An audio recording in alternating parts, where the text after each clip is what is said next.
Юрия всегда больше привлекала врачебная практика. Он был выдающимся хирургом. Однако, когда ему предложили занять пост главврача больницы, отказываться не стал. Под его руководством лечебное заведение вышло на новый уровень. Все работало как часы. Талантливый руководитель смог добиться повышения работоспособности, полностью исключил нарушение дисциплины, настроил работу с поистине хирургической точностью.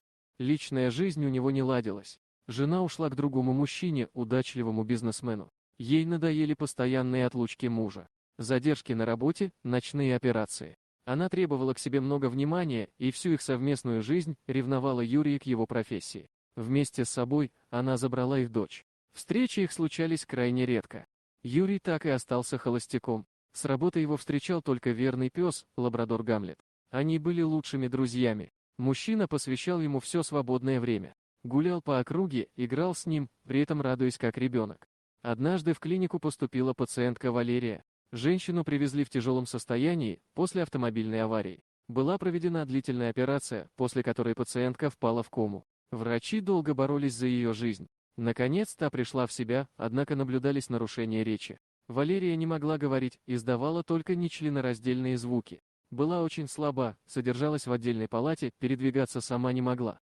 Женщину посещал ее муж, Константин.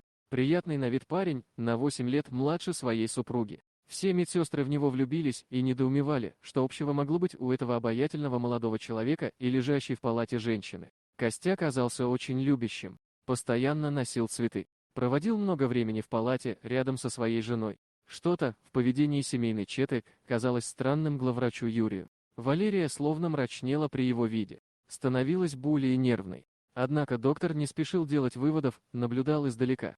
В ту пору в больницу устроилась новая медсестра. Юрий просмотрел документы Людмилы, ее послужной список был идеальным. Он обрадовался такому квалифицированному сотруднику. Девушка, в свои 30, имела большой опыт работы, гармонично вписалась в коллектив. На нее было можно во всем положиться. Людмила была образцовым сотрудником, не опаздывала, грамотно выполняла свои обязанности. Не заводила личных знакомств за рамками рабочего процесса. Была очень внимательна к пациентам, в особенности к Валерии.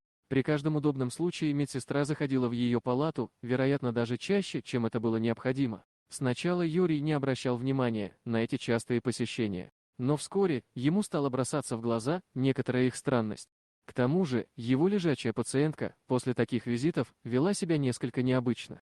Она старалась не показывать этого, однако создавалось ощущение, что приходы Людмилы ее пугают, выводят из равновесия. Доказательств этому не было, но заставляло мудрого и опытного руководителя задуматься.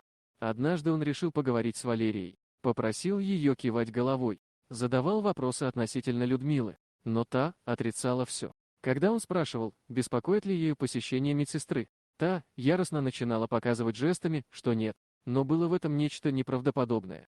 Юрий решил действовать другими методами. Когда Валерия спала, он установил в ее палате скрытую видеокамеру. Ему не давала покоя странная таинственность, окружающая женщину. Что-то во всей этой ситуации казалось ненастоящим, и доктор решил во что бы то ни стало выяснить, что же именно.